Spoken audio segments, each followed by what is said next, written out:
E aí, minhas catitas, tudo bom? Aqui quem tá falando é Vitória Regia, a blogueira do povão. E no vídeo de hoje vamos falar sobre o meu processo de transição capilar. E vai ser com fotos, tá?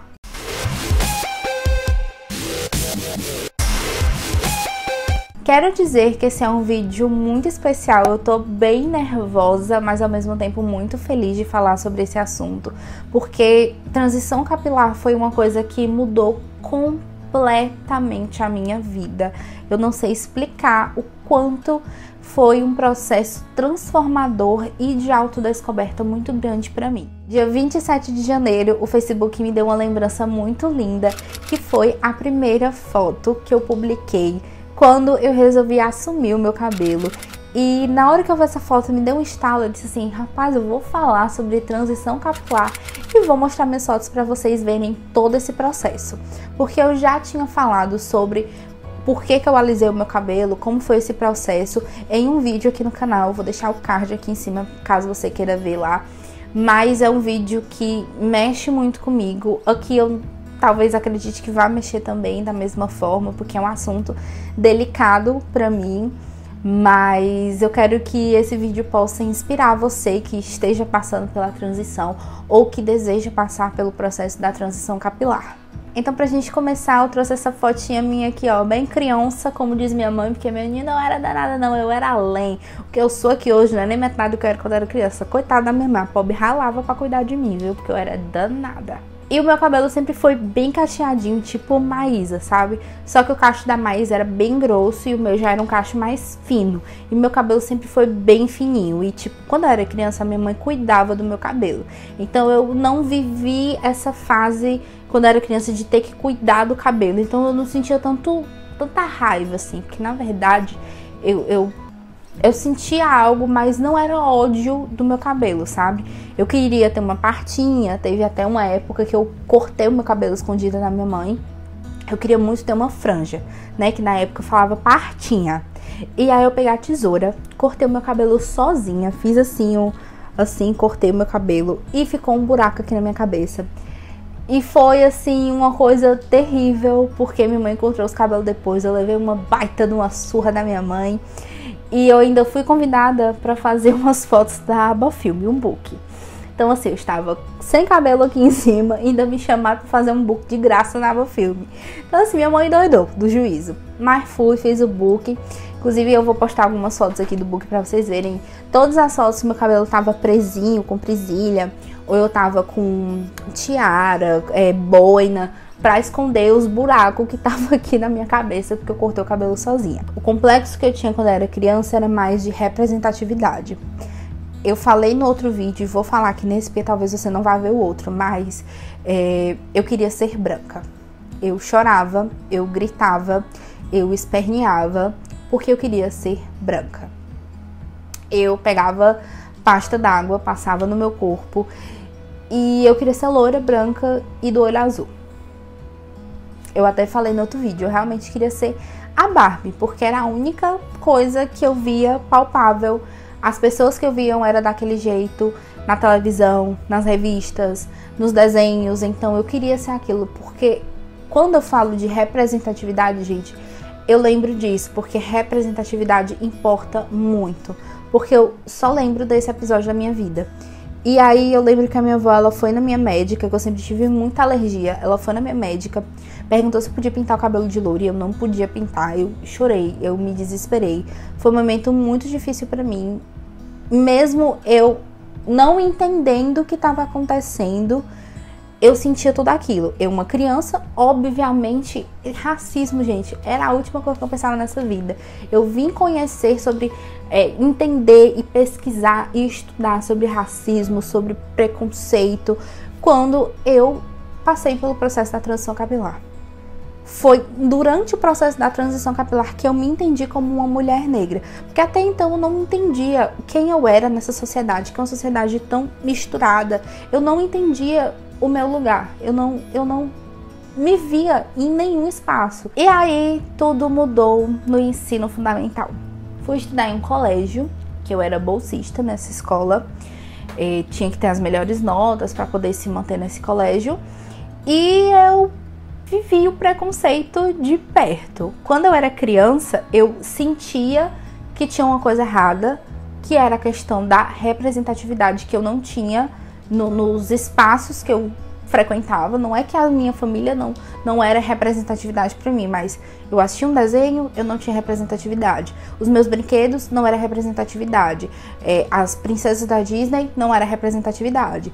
Então, eu não me enxergava nesses espaços de criança. Eu sofri bullying nessa escola, com alguns comentários bem preconceituosos, por eu ser bolsista. Enfim, eu não quero falar disso, até porque é um assunto que mexe muito comigo, ainda me machuca muito. E, inclusive, é um assunto que, querendo ou não, pode soar besta, mas eu ainda tenho medo desse assunto. Porque tem pessoas dessa época que me acompanham nas redes sociais e não sei porque eu ainda tenho esse assunto. Pode parecer muito bobo, mas é pessoal e eu não gosto de falar muito dessa parte da minha vida.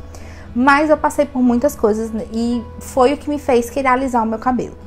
Eu enlouqueci o juiz da minha mãe, dizendo: mãe, eu quero alisar o meu cabelo. Aí o que eu comecei a fazer no colégio? Eu colocava o cabelo de lado, cacheado, e alisava a franja. Inclusive, foto aqui para vocês verem. Eu vou ver se eu encontro alguma foto, mas se eu encontrar, tá aqui do lado a foto dessa minha época. Que eu tinha o cabelo cacheado, eu prendia ele todo e alisava a franja, pra dar a impressão que eu tinha um cabelo liso. E foi a época que eu comecei a me maquiar muito, passava lábios, porque eu queria encontrar N formas pra me encaixar ali naquele ambiente. Até que eu alisei o meu cabelo e eu estava feliz e satisfeita e maravilhosa, mas nunca era suficiente. Nunca era suficiente fazer o alisamento. Eu fazia com uma cabeleireira, eu dizia: não é o suficiente, não tá liso do jeito que eu quero. Eu queria liso, que eu botasse uma piranha, a piranha descesse. Eu ia em outro salão.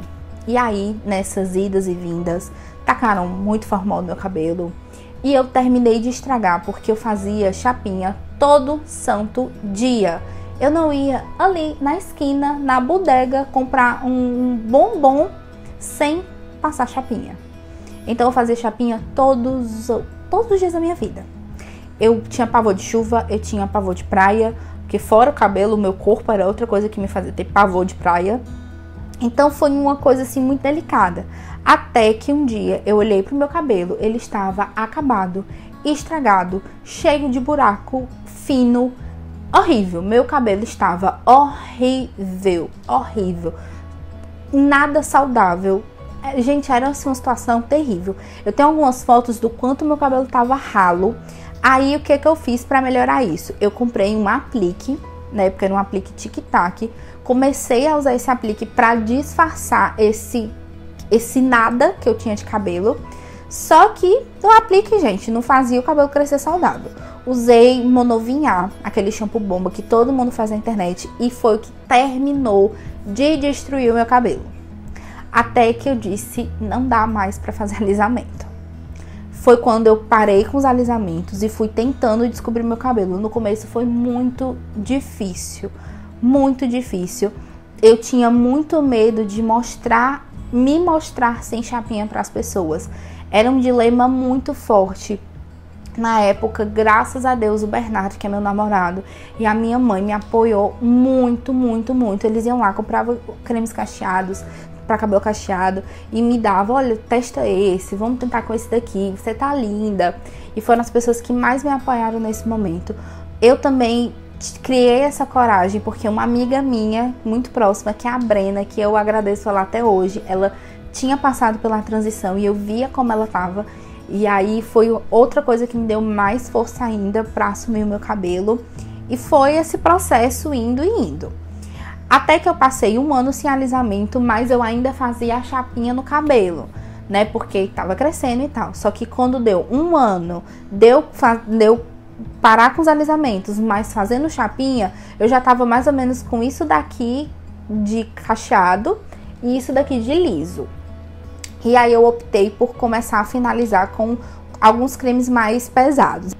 E foi aí que eu comecei a finalizar meu cabelo e assumir real pro mundo, que foi no dia 27 de janeiro de 3 anos atrás. Quando foi 3 anos atrás? Deixa eu pensar. 2019, 2018, 2017, 2016, caraca. Dia 27 de janeiro de 2016, que eu apareci em todas as minhas redes sociais pela primeira vez com meu cabelo natural, cacheado, e foi a melhor coisa que eu fiz, foi essa foto aqui. Eu fiz um texto muito especial e na época eu tive o apoio de pessoas que eu nem imaginava. Outras amigas minhas da faculdade, depois que me viram passar pelo processo de transição, passaram também, então eu consegui inspirar outras pessoas e isso pra mim foi imaginável. Eu sempre fui muito apegada a cabelo grande, inclusive meu sonho é ter o cabelão assim, tipo, na bunda, assim, cacheadão, assim. Ainda não aconteceu? Ainda não aconteceu, espero que aconteça logo, mas meu sonho era ter o cabelo cinzão bem grandão. Então eu sempre fui muito apegada com o cabelo. E eu passei pelo processo da transição com as duas texturas. Era meu cabelo crescendo aqui bem enroladinho e aqui meio liso. Inclusive, eu ainda tenho algumas partes, é bem pouquinho mesmo liso.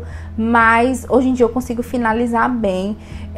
Foi no ano passado a primeira vez que eu consegui fazer o meu cabelo sem muito esforço. Por quê? Antes eu finalizava mecha por mecha, fazia a fitagem, depois vinha com o dedo liso. E hoje, se eu pegar o meu cabelo, passa um creme assim e deixar secar, ele já fica cacheado, finalizado. Não fica com aquela mega definição, mas fica finalizado e cacheado. Eu acho que foi um processo de autoconhecimento difícil, não foi fácil, eu senti muito medo. Eu acho que se eu não tivesse o apoio dessas pessoas próximas a mim, apoio é essencial. Então, se tem alguém próximo a você que tá passando pelo processo de transição e ela tá se sentindo feia, ela tá se sentindo estranha, ela tá com medo, apoie essa pessoa, porque é um processo de autodescoberta gigantesco. É um processo que você se questiona muita coisa, que você se questiona coisas que você sempre fez para agradar os outros. E tá tudo bem se você não gostar do seu cabelo cacheado. Se você for se redescobrir e nessa redescoberta você entender que realmente não é isso. Tá tudo bem você querer alisar o seu cabelo, tá tudo bem, porque essa é a intenção, é de você ser livre para fazer o que você quiser. Quer assumir o seu cabelo? Seja livre para assumir. Não gosto do seu cabelo cacheado, realmente, olha, não me sinto bem, quero ter o cabelo alisado. Tem um cabelo alisado, gente. O cabelo é seu, você faz o que você quiser com ele.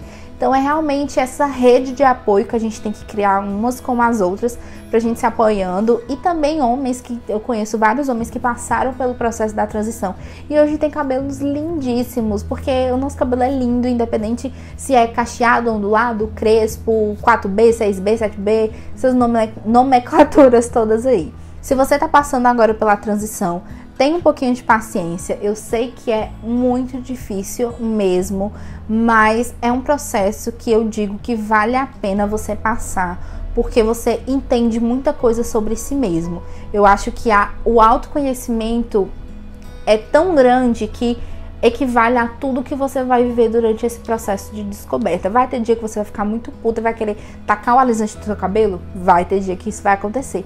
Mas tenha aí um pouquinho de paciência, se dá esse momento pra se entender.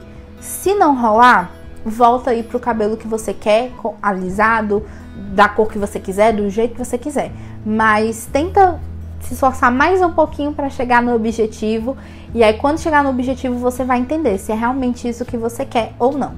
Eu espero que vocês tenham gostado do vídeo de hoje. Desculpa se ele ficou meio confuso, é porque eu resolvi realmente vir com esse vídeo sem roteiro para que a gente pudesse conversar mesmo, que eu pudesse desabafar um pouquinho com vocês. Estou muito feliz de não ter chorado, isso é uma coisa muito positiva mesmo, de conseguir falar sobre esse assunto de uma forma feliz, de uma forma que me orgulha muito.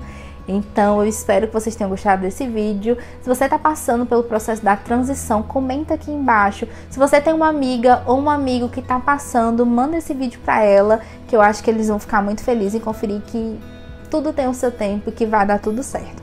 Grande beijo no coração de todo mundo. Até o próximo vídeo e tchau!